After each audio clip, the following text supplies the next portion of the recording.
मुंशी चंद अपनी बेटी चांदनी के साथ एक छोटे से घर में रहता था। मुंशी चंद मजदूरी करके अपना और अपनी बेटी का पेट भरता था और थोड़े थोड़े पैसे बचाकर अपनी बेटी को पढ़ाता था। धीरे धीरे मुंशी चंद बीमार रहने लगा और बहुत कमजोर भी हो चुका था। एक दिन मुंशी चंद अपना इलाज करवाने डॉक्टर के पास गया। मुंशी चंद की जांच करने के बाद डॉक्टर ने कहा, आपको ज़्यादा से ज़्यादा आराम करने की ज़रूरत है और मैं कुछ दवाइयाँ लिख देता हूँ, आप इसे समय पर लेते रहिए। लेकिन मुंशी चंद के पास दवाई खरीदने के भी पैसे नहीं थे, इसलिए वह बिना दवाई खरीदे ही घर आ जाता है और आराम करने लगता है। तभी चांदनी वहाँ आती है और पूछती है, डॉक्टर ने क्या कहा पिताजी? कुछ नहीं बेटी, डॉक्टर ने बोला बस थोड़ा आराम करने की ज़रूरत है। चांदनी समझ जाती है कि मुंशी चंद कुछ छुपा रहा है और बिना कुछ कहे उठकर वहाँ से चली जाती है। ऐसे ही कुछ दिन बीत गए। चांदनी देखती है कि उसके पिता की तबीयत अब बिल्कुल भी ठीक नहीं है और वह ठीक से काम भी नहीं कर पा रहे हैं। तब चांदनी अपने पिता के पास जाती है और कहती है, आपकी तबीयत बिल्कुल भी ठीक नहीं है पिताजी, और आप काम भी ठीक से नहीं कर पा रहे हैं। ऐसे में हमारा गुजारा कैसे होगा? अगर आप इजाज़त दें तो मैं कोई नौकरी ढूंढ लेती हूँ। इसकी कोई ज़रूरत नहीं है और हमारे घर की बेटियां नौकरी करने बाहर नहीं जाती है। मेरी हड्डियों में अभी भी इतनी ताकत है कि मैं घर चला सकता हूँ।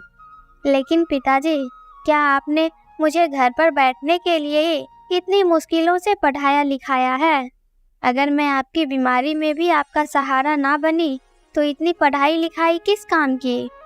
मैंने कह दिया सो कह दिया, तुम नौकरी नहीं करोगी। इतना कहकर मुंशी चंद काम पर निकल जाता है। इधर चांदनी भी अपने कॉलेज के लिए निकलती है। चांदनी 12वीं की पढ़ाई पूरी करके अब कॉलेज में दाखिला ली थी। कुछ दिन ऐसे ही बीत जाते हैं। अचानक एक दिन मुंशी चंद काम करते हुए बेहोश हो जाता है। सभी उसे पास के अस्पताल में ले जाते हैं। चांदनी भी वहां पहुंचती है। चांदनी डॉक्टर से पूछती है, डॉक्टर साहब, क्या हुआ है मेरे पिताजी को? घबराने की कोई ज़रूरत नहीं है, खून की कमी होने से ये बेहोश हो गए थे, लेकिन अगर समय पर इसे दूर ना किया गया तो ये बहुत बड़ी बीमारी का रूप ले सकती है। मैंने तो पहले भी इन्हें समझाया था, बट ये नहीं माने। साहब, हम गरीब आदमी हैं, इलाज में अगर पैसे लगा देंगे तो घर का चूल्हा कैसे चलेगा?